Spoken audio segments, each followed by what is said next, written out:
우리 수요 예배에 나오신 우리 성도님들을 환영하고 축복합니다. 이 시간도 하나님의 음성 듣는 귀한 시간 되시기를 바랍니다.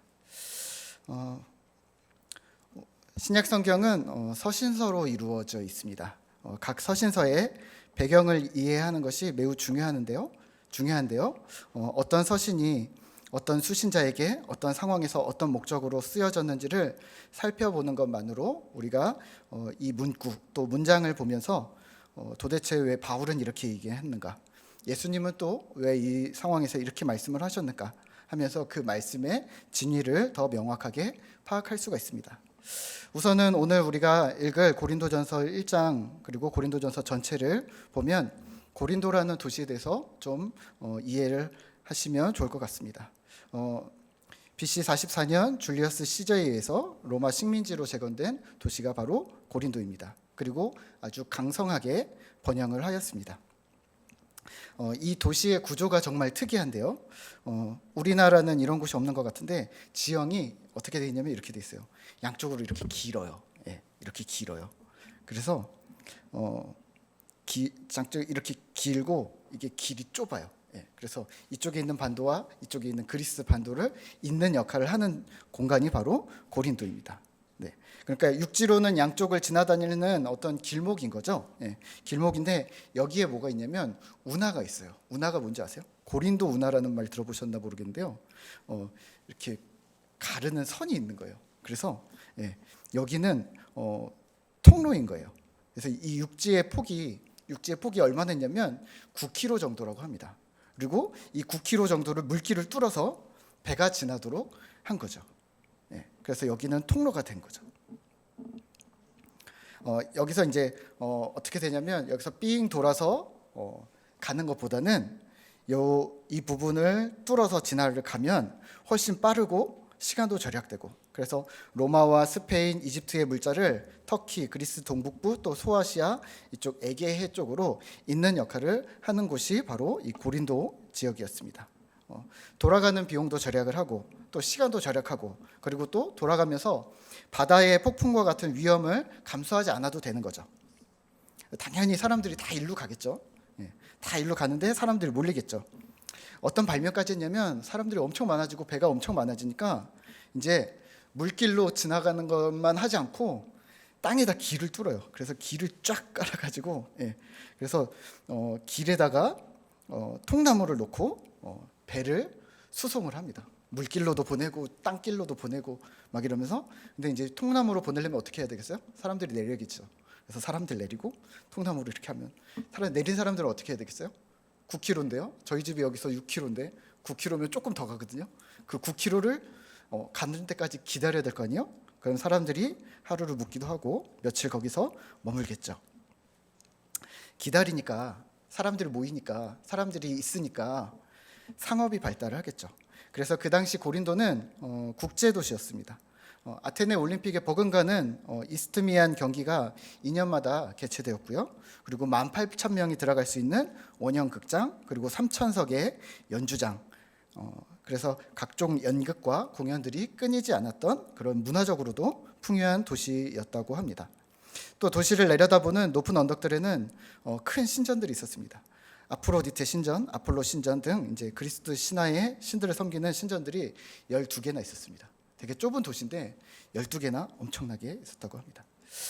거대 상업 도시들이 보통 그렇듯이 고린도 역시 다양한 외부 문화에 개방적이었고 또 어떤 부도덕한 풍습에 대해서는 통제하지 않았습니다. 왜냐하면 문화를 존중한다는, 다양한 문화를 존중한다는 겉모습 이면에 여러 가지 이해관계들이 얽혀 있었겠죠.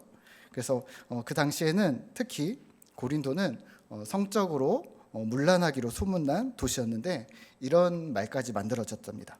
너 고린도 사람 같아? 너 고린도에서 왔니? 이러면 성적으로 부정을 행하는 사람, 문란한 사람이라는 뜻으로 통용될 정도였다고 합니다. 또 반면에 문화적으로는 아테네와 같이 헬라 문화, 헬라 철학에 관심이 있었고 지혜를 높이 평가하는 지적인 흐름들이 있었습니다. 똑똑하고 뛰어나면 더 바르게 살 것 같은데 오늘 말로 하면 뛰어난 과학과 퇴폐 문화가 결부한 아이러니한 상황들이었던 것이죠. 이런 도시에 교회가 세워집니다. 고린도 교회는 사도 바울이 2차 전도 여행 때 세워진 교회입니다. 사도행전 18장에서 고린도에서의 행적들이 기록되고 있는데요. 고린도에서 바울은 브리스길라와 아굴라를 만납니다. 그리고 이 복잡한 도시에서 바울은 실라와 디모데를 부릅니다. 그리고 함께 유대인 회당에서 복음을 딱 전하다가 쫓겨납니다. 그리고 자리를 옮겨서 이방인들을 대상으로 복음을 전하는데 유대인 회당장 그리스보가 회심하고 수많은 고린도인들이 예수를 믿고 세례를 받습니다. 성령이 바울에게 이렇게 얘기합니다. 사도행전입니다. 두려워하지 말며 침묵하지 말고 말하라. 내가 너와 함께 있음에 어떤 사람도 너를 대적하여 해롭게 할 자가 없을 것이니 이는 이 성중에 내 백성이 많음이라. 아멘. 보통은 바울이 전도 여행으로 길게 머무르지 않는데 이 음성을 듣고 1년 6개월을 머뭅니다. 그리고 복음을 전합니다. 환경적으로 방탕하고 술 취하고 성적으로 문란하고 돈이 오가고 문화적으로는 놀거리가 풍성하고 또 헬라 철학, 똑똑한 사람이 엄청 많고 그런 곳에 교회랑 어울리지 않을 것 같은 장소에서 사도 바울은 오랜 시간을 들이며 교회를 세워갑니다.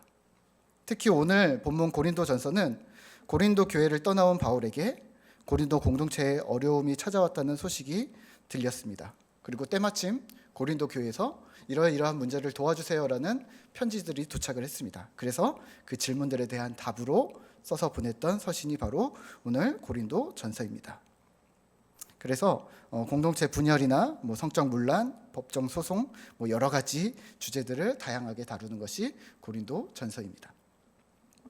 오늘 우리가 묵상하고 있는 고린도 전서는 두 부분으로 나눌 수 있습니다. 하나는 전해 들은 소식들, 바울의 안테나에 들어온 소식들인 거죠. 누구누구한테 들어서 저 교회에 문제가 있다더라 하면서 들려왔던 이야기들이 그거에 대한 해결책이나 어떤 지침을 주는 것이 1장에서 6장까지고요. 또 하나는 고린도 교회가 직접 바울에게 물어본 사안들, 바울 선생님 이거 어떻게 해야 됩니까? 라는 질문에 대한 답변들, 그게 7장에서 16장 이렇게 두 부분으로 나눠서 보시면 조금 좋을 듯 합니다.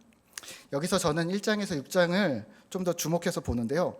고린도 교회가 언급하지 않고 슬쩍 넘어가려 했던 문제들, 그래서 교회 내 분열, 분파의 문제, 또 교회에 나오면서 음행하는 자들, 또 법정 소송의 문제들, 이거를 바울은 이렇게 얘기하는 거예요.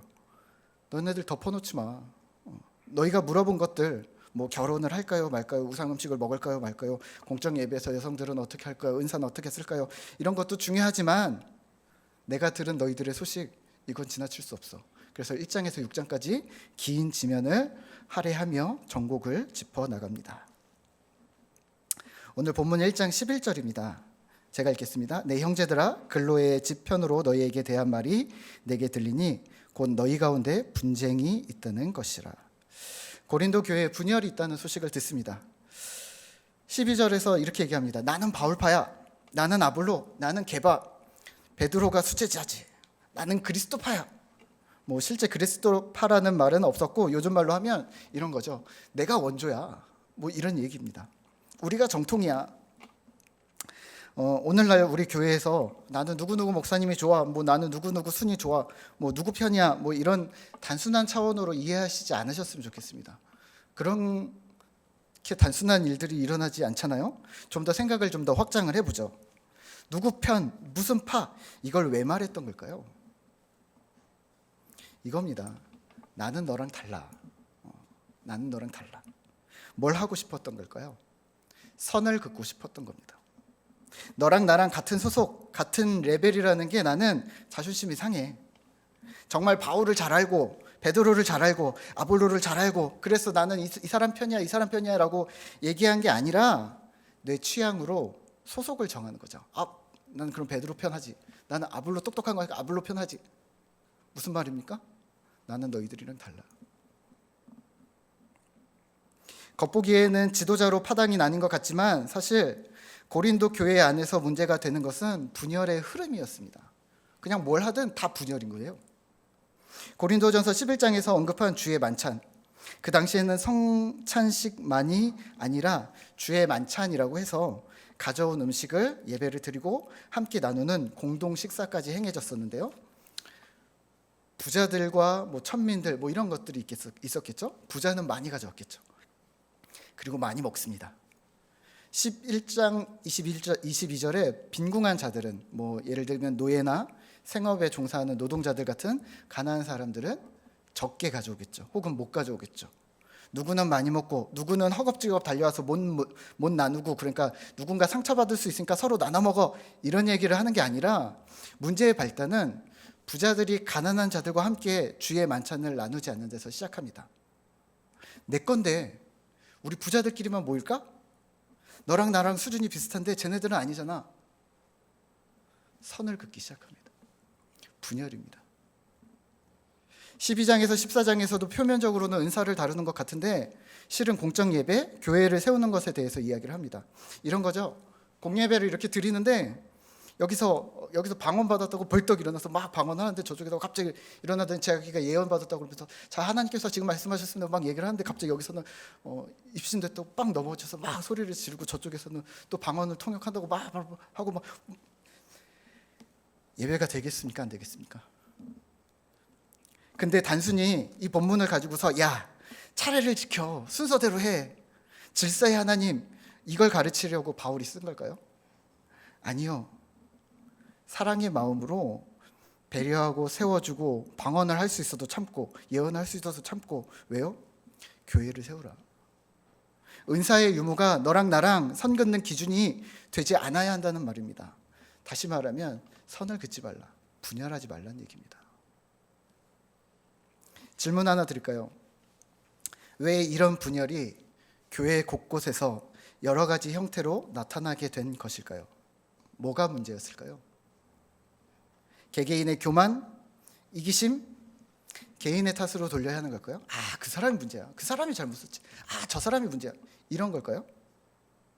아니면 고린도 교회 안에 있는 다양한 사회적 계층들이 있었으니까 그 분열은 당연한 것이다. 부자가 있었고 가난한 사람이 있었고 귀족이 있었고 천민이 있었고, 그러니까 뭐 어쩔 수 없는 거 아니냐. 이러한 사회적 요건들이 교회 분열의 원인이었을까요? 만약에 그 시대 그랬다면 오늘날 우리의 교회들 속으로 가져오면 우리의 교회 안에도 그런 분열이 생기는 게 그럼 당연한데요. 그러면 바울은 그렇게 당연한 분열을 놓고서 왜 이렇게 긴 지면을 할애해서 화를 내는 걸까요? 그건 교회가 아니야. 왜 이 이야기를 하고 있을까요? 사실 고린도 교회의 많은 문제들은 헬라 사상의 영향을 받은 고린도인들이 기독교 복음과 성경의 역사를 잘못 이해한 데서 시작합니다. 쉽게 말하면 성경을 내 방식대로 이해하는 거죠. 그 시대 사람들은 헬라 문화였으니까 헬라식으로, 오늘날 대한민국 사람인 우리는 어떻게 해요? 유교적으로, 샤머니즘적으로, 불교적으로 받아들여서 내 마음대로 해석하는 겁니다. 이런 거죠. 고린도인들은 그들에게 익숙한 헬라 사상의 관점으로 성경을 이해합니다. 지혜가 중요하고 특별한 지식을 예수를 통해서 얻었고 하나님의 지혜를 받게 되었다. 특별한 지혜를 얻음으로 우리의 영혼은, 그러니까 우리의 완전한 이데아는 그리스도와 함께하고 있다. 그러니까 우리의 영혼은 이데아는 그리스도와 함께하고 있으니까 우리의 육신은, 몸은 형체일 뿐이고 썩어 없어지니까 아무 의미나 가치가 없다. 이게 왜 중요할까요? 그래서 어떤 일이 일어났을까요?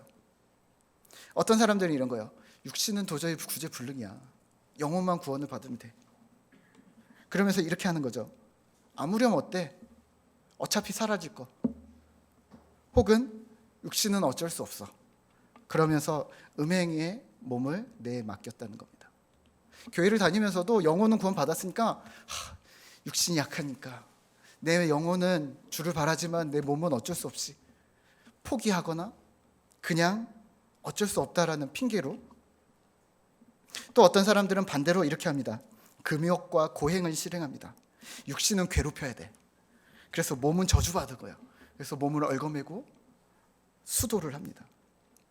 성경을 헬라식 철학식으로 이해한 거죠.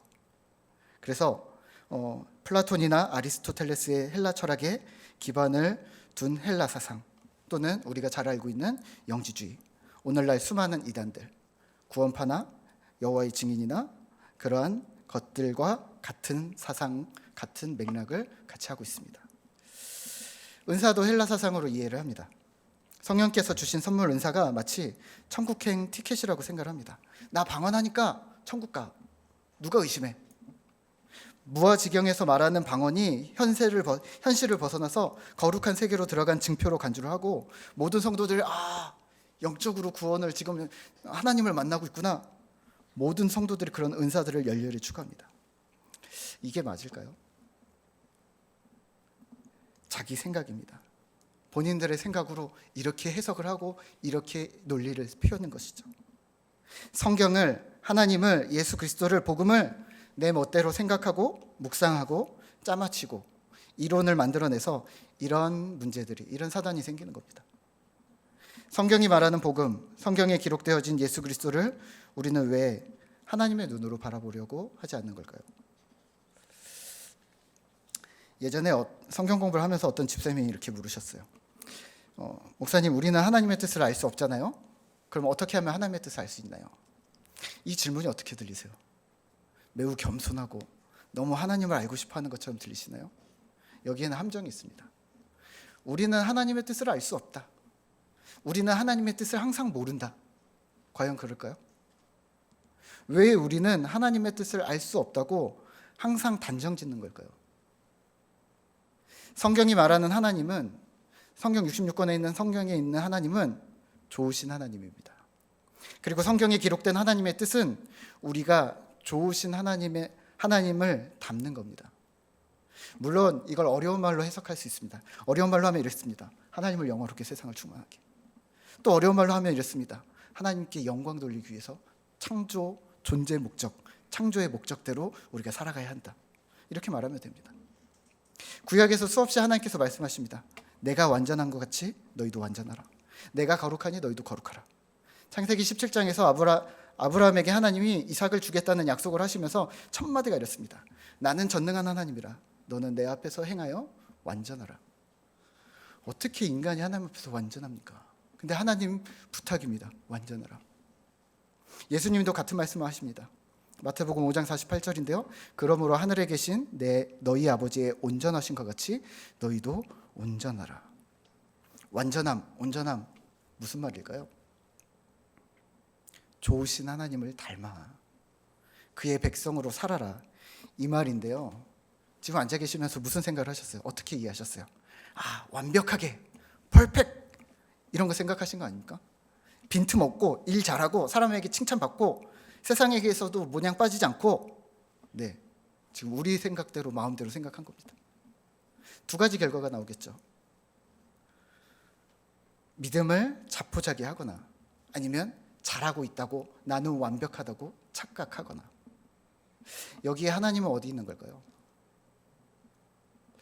오늘 본문에서는 십자가의 도에 대해, 그러니까 십자가에 대해서 이야기를 합니다. 18절입니다. 우리 18절을 함께 같이 읽을까요? 함께 읽겠습니다. 십자가의 도가 멸망하는 자들에게는 미련한 것이요 구원을 받는 우리에게는 하나님의 능력이라. 이 문장에서 무슨 단어에 집중하셨습니까? 십자가, 그렇죠. 능력, 그렇죠. 또 이 생각하셨습니까? 십자가는 능력이지. 십자가는 능력이지 이러면서 무슨 생각하셨습니까? 십자가 들고서 귀신 쫓아내는 뭐 이런 거 생각하셨습니까? 질문 하나 더 할까요? 어떤 능력으로 생각하셨습니까? 능력 있는 사람, 돈 많고 똑똑하고 성격 좋고 재능 있고 성품 좋아, 남들 잘 돕고, 네, 뭐 그럴 수도 있는데요. 사도 바울은 그런 의도로 쓴 걸까요? 이 타락한 세상, 십자가의 능력으로 구원하자, 십자가에 힘이 있어, 뭐 이런 이야기를 지금 하고 있는 걸까요? 십자가는요, 수치와 패배입니다. 세상에서의 누군가와 겨루어서 이길 수 있는 어떤 힘이 아니라 패배와 굴복을 통해 하나님이 보여지도록 만드는 게 바로 십자가입니다. 그걸 우리는 기독교에서는, 교회에서는 능력이라고 부르는 겁니다. 져주는 능력, 패배해주는 능력, 그러면서도 여전히 하나님의 영광이 가려지지 않는 능력. 그게 하나님의 방식인 겁니다. 어렵죠? 네. 제가 대학생 때 교회에서 운전봉사 할 사람이 없어가지고 급하게 면허를 땄습니다. 일주일 만에 면허를 따서 급하게 차량 봉사에 투입이 됐는데요. 막 운전을 이제 잘 못하지만 운전을 시키니까 이제 바로 막 시작해서 막 엄청 장거리 운전을 막 했는데, 얼마 안 돼서 이제 막 그날도 주일에 막 운전을 하고 있는데 담당 목사님한테 전화가 왔습니다. 저희 담당 목사님이 저희 선배님이셨거든요. 문혁 사무실로 좀 와, 그러는 거예요. 그래서 네 알겠습니다 하고 갔더니 그 교회 사무장님이랑 목사님이랑 계신 거예요. 목사님이 이러셨어요. 너 손들어. 그래서 왜요? 그랬더니 너 교회차로 과속딱지 뗐어. 너 돈 없지? 손들어. 그러는 거예요. 네. 그러니까 이런 얘기죠. 사무장님 들으라고, 얘 돈 없고 신학생이고 불쌍한 애니까 봐주세요, 이런 얘기를 되게 크게 손들어 막 이렇게 하신 거예요. 우리 교회 사무장님은 착하지만 그 교회 사무장님은 엄청 무서웠습니다. 엄청 무섭고 아주 소문난 분이셨는데 어떻게 해요? 얼른 손을 들었죠. 이렇게 딱 손을 들었죠. 그래서 이 사무장님이 아주 이제 달갑지 않은 표정으로 됐어요. 봉사하다 그런 건데 교회에서 냅니다. 근데 엄청 밟았네. 한 20km가 초과됐다는 거예요. 90인데 100몇을 했는데. 그래서 조심하세요, 그러는 거예요. 그러니까 이제 목사님이 옆에서 또 이러시는 거예요. 문혁, 감사하다고 인사해. 다음부터 그러지 마. 그래서 감사합니다 그랬더니 바로 가자. 그러더니 뜨글고서 저를 끌고 나왔습니다. 뭐예요? 십자가 사건입니다. 이해가 되세요? 제가 범죄를 저질렀어요. 그렇죠? 범법 행위를 했어요. 근데 딱지가 날아와서 죄값을 물어요. 저는 그걸 해결할 능력이 없어요. 누가 해결했어요? 사무장님, 교회가 해결했어요. 저는 뭘 했죠? 무섭기로 소문난 그 사무장님 앞에서 엄청 꾸중을 듣고 난리가 나겠구나, 뭔가 사단이 나겠구나 하고서 큰 책임을 지겠구나 하면서 떨었는데 그 범법 행위를 손드는 걸로 해결했습니다. 그것도 얼마나?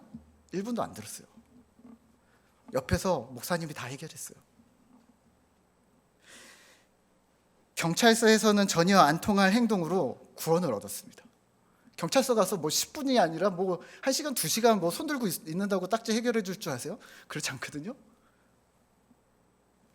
제가 어디 가서 그 과속딱지 얘기를 하면 사람들이 뭐라고 하겠어요?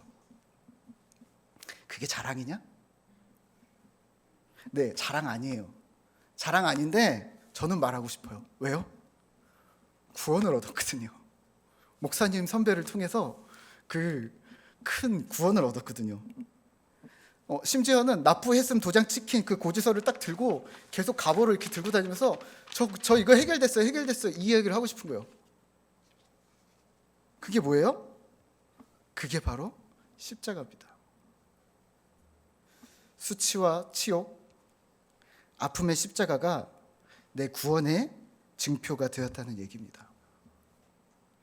헬라 문화는 인간에게 주어진 신적 지혜, 어떤 논리적인 학문이 구원을 줄 것이라고 생각합니다.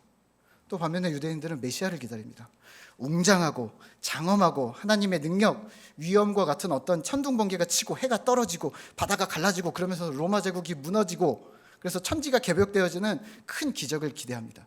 22절입니다. 유대인은 표적을 구하고 헬라인은 지혜를 찾으나 우리는 십자가에 못 박힌 그리스도를 전하니 유대인에게는 거리끼는 것이요 이방인에게는 미련한 것이로되. 24절입니다. 함께 읽겠습니다. 오직 부르심을 받은 자들에게는 유대인이나 헬라인이나 그리스도는 하나님의 능력이요 하나님의 지혜니라. 아멘. 유대인들은 자신들의 생각으로 십자가를 무시했고 예수를 경멸했습니다. 여전히 그렇습니다. 헬라인들은 자신들의 생각으로 십자가는 어리석은 것이고 거기에는 정답이 없다고 생각합니다. 그게 어떻게 구원이 돼? 하지만 24절에서는 이렇게 얘기합니다. 유대인이든 헬라인이든 부르심을 받은 자들에게는 그리스도는 뭐냐면 하나님의 능력이요 하나님의 지혜니라. 그러면 오늘 우리는 이미 구원을 받았으니까 끝인가요? 만약 그렇게 내 관점으로 성경을, 하나님을, 구원을 이해하고 있다면 우리는 헬라인이나 유대인과 다를 바가 없는데요. 말씀을 정리하겠습니다. 십자가의 도는 세상의 방식이 아닙니다. 그 수치와 비참함이 우리에게 구원이 되었다는 사실을 잊지 않으셔야 합니다. 혹 이미 무엇을 성취한 양 착각하지 않으셔야 합니다. 누군가에게 폭력을 행사하거나 속이거나 뺏은 것만 죄가 아니라 나태함, 게으름, 안일함, 자기 사랑, 자기 연민, 하나님보다도 나를 더 사랑하면서 나를 연민하는 것들이 십자가를 거스른다는 사실을 인식하셔야 합니다. 그게 성경이 말하고 있는 진리입니다. 십자가는 전복입니다. 내 생각, 내 사고방식을, 내 중심을 뒤집어서 모든 초점을 주님께 맞추는 것입니다. 부끄러운 고백을 하나 할까요? 제가 25살에 첫 사역을 시작을 했는데요. 되게 어릴 때 했죠. 네. 주일학교 애들이 한 20명 정도 되는 초중고를 다 아우르는 주일학교를 했는데요. 성탄절이었습니다. 뭐 이것저것 연습시키고 혼자서 막 난리를 치고 막 이제 단체 합창 연습시키고 악보를 이제 예쁘게 악보를 이렇게 해갖고 악보를 뒤에 분홍색 색종이 돼가지고 색지 돼가지고 이렇게 악보 붙여주고 애들한테 제발 부탁이니 외우라고는 안 할 테니까 그냥 이거 잘 들고 예쁘게 서서 합창해, 알았지? 그러게 하고서 쫙 나눠주고 딱 한두 시간 후면 이제 시작이라서 쫙 나눠주고 딱 뒤를 돌았다 딱 봤는데 4학년짜리 여자애가 이 중거를 갖다가 이렇게 중거를 이렇게 색지 붙어 있는 거 딱 여기를 구석구석을 다 찢었고 벌써 이걸 돌돌 말아서 이거를 나팔을 불고 이렇게 해서 후 불고 나한테 불고 있는 거예요. 이성을 잃었습니다. 확 뺏어서 이렇게 야 너 오늘 발표하지 마. 얘가 또 이제 지지 않아요. 요즘 애들은 화가 나서 얘기합니다. 저 교회 안 올 거야. 더 크게 얘기했습니다. 그래 오지 마. 너 필요 없어. 지금 생각해 보면 그게 뭐라고 이성을 잃었을까요? 애들 주면 당연히 찍고 꾸기고 부러뜨리고 버리고 밟고 그런 건데 부끄러운 일인데요. 그땐 그게 맞다고 생각했습니다. 의분인 거죠. 하나님의 일을 감히 아무리 초등학생이라도. 그 후로도 수많은 사건들이 있었는데 그때마다 여러 가지 몇몇 사건들이 생각나면서 저 스스로에게 이렇게 묻습니다. 문혁, 너는 예의범절, 그러니까 유교 문화를 교회에다 가르치고 싶은 거야? 아니면 진짜 얘네들이 예수님을 사랑하게 하고 싶은 거야?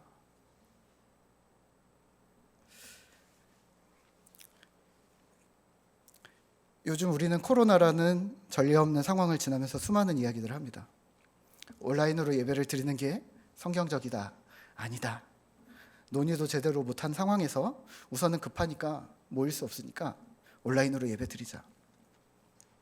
네, 이해합니다. 혼란스러운 거.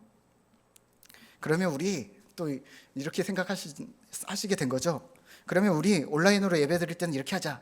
옷을 단정히 입고 바르게 앉아서 경건한 마음으로. 네, 그 마음 이해합니다. 저도 그렇습니다. 저도 2주는 그렇게 드렸습니다. 몇몇 집사님들이 비슷한 얘기를 하셨습니다. 신방을 할 때마다 목사님 빨리 교회에서 예배를 드려야겠어요. 애들이랑 싸워요 자꾸. 왜요?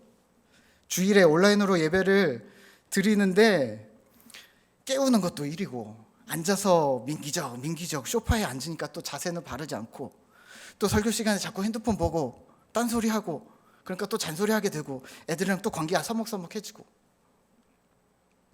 네, 예배를 하나님 앞에 마음을 다해 드리고 싶다는 그 마음은 이해를 하겠는데요. 우리의 자녀들은 무엇을 배우게 될까요? 예수님 사랑을 배워나갈 수 있을까요? 이 코로나가 지난 다음에 우리가 모였을 때 우리 코로나 기간 동안 주님을 사랑하게 됐어요 라고 고백하게 될 친구들이 있을까요? 제가 옛날에 방송국에서 좀 일을 했었습니다. 아시는 분들은 아시는데요. TV에 뉴스에 동그라미 이렇게 수화가 나오잖아요. 요즘에는 이제 크게 나오지만 그거를 매일같이 5시, 6시 매일 나왔습니다. 매일. 하루에 2번씩 나오는데 교회 사람들이 다 알죠. 사람들이 많지만. 근데 하루는 우리 부서 권사님이 저한테 딱 오시더니 이러시는 거예요. 아이고 목사님, 제가 집에서 누워서 TV를 보다가 뉴스에서 목사님이 나와서 왠지 누워있으면 안 됐을 것 같아서 앉아서 똑바로 뉴스를 시청을 했습니다. 그런 생긴 거예요. 제가 뭐라고 했을까요? 아유, 잘하셨어요. 제가 다 보고 있습니다. 이랬을까요? 어머니 벌인데? 아이, 아니에요. 그런 거 저한테 예의 차리시는 거 아니에요. 그냥 누워서 편하게 보세요. 그럼 거꾸로. 저보다 어린 애들이 뉴스를 저를 봤어요. 그럼 제가 누워서 TV 봤어요. 그럼 야, 너 앉아서 봤어? 누워서 봤어? 목사님이 TV 나오는데 너 그러고 보면 돼? 괜찮을까요? 아니요, 저 안 그랬을걸요? 누워서 봐. 괜찮아, 상관없어. 내가 보는 것도 아닌데. TV는 누워서 보는 거야. 네. 그렇지 않겠어요? 우리는 태도가 중요하다고 생각합니다. 하나님도 그러실까요? 네, 태도 중요하죠. 그러면 어떤 게 주님을 향한 태도인데요? 부탁드리건대 그 이전에 우리의 마음이, 자녀들의 마음 말고 우선은 내 마음이, 우리의 자녀들과 우리의 교우들의 마음이 주님을 사랑하고 사모하게 만드는 것에 집중해야 되지 않을까요? 주일학교 꼬맹이한테 이성을 잃었던, 꼬맹이한테 화를 냈던 저처럼 이성을 잃지 마십시오. 무엇이 중요한지 기억하셔야 합니다. 우리가 처음 주님을 만났었던 때를 각자 기억을 해보세요.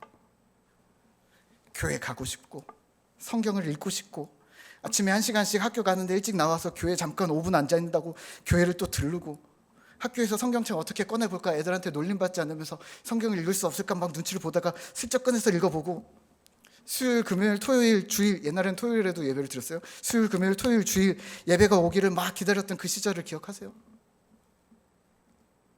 그때 태도나 형식이 우리를 지배했나요? 그 태도와 형식이 지금 우리를 만들었나요? 사랑하는 마음, 보고픈 마음, 주님과 연애했다고 표현하는 게 맞지 않습니까? 지금 우리가 초점을 맞추어야 할 것은 주님 사랑하는 마음, 그 마음이 우리에게 있는가, 나에게 있는가, 나 스스로 그걸 어떻게 유지시키고 더 간절하게 만들까를 고민하셔야 되고, 나에게 맞는 방식을 찾아내셔야 합니다. 어렵겠죠? 가만히 있으면 안 되겠죠? 교회가 모든 걸 만들어 줄 거라고 생각하지 말아주세요. 교회가 무언가를 만들어냈는데 그게 우리 모두에게 딱 맞을 거라고 그렇게 생각하지도 말아주세요. 말을 물가로 끌고 갈 수는 있지만, 여러분들을 어떻게든 예배의 자리로 끌고 나올 수는 있지만, 여러분들에게 은혜가 임할 수 있도록 만드는 건 저희가 아닙니다. 하나님입니다. 신앙도 마찬가지입니다. 많은 사람들이, 많은 학자들이 코로나 이후로는 극명하게 갈릴 것이라고 합니다. 신실한 자들은 더 신실하게, 명목상의 그리스도인들은 더 명목상인 이름뿐인 자들이 될 것이라고. 이런 질문들이 된다는 거죠. 너 교회 다녀? 아니, 교회 안 다니는데 하나님 믿어. 나 어저께 유튜브로 예배했거든. 예배를 드린 걸까요? 예배를 본 걸까요? 구독을 누르고 좋아요를 누르면 믿음의 행위를 다 한 걸까요? TV에서 4차 산업혁명 전문가라는 최재분 교수라는 사람이 나와서 이렇게 얘기를 했습니다. 요즘 세대에는, 그러니까 90년대 이상의 세대들, 지금 여기 있는 분들 몇 명 안 되는 것 같은데요. 요즘 세대에게 스마트폰은 몸의 장기다. 신체 일부래요, 스마트폰이. 이걸 떠놓고 화장실 갈 수가 없대요. 그런 세대가 이미 왔다고 합니다. 이런 친구들에게 너는 성격이 어떠니? 라고 물으면 거꾸로 이렇게 되묻는답니다. 아니, 교수님, 온라인에서요? 오프라인에서요? 여러분들의 성격은 어떻습니까? 온라인에서는 어떻고 오프라인에서는 어떻습니까? 여러분들도 SNS 많이 하시죠? SNS랑 여러분들의 실제 성격이 같습니까? 다릅니까?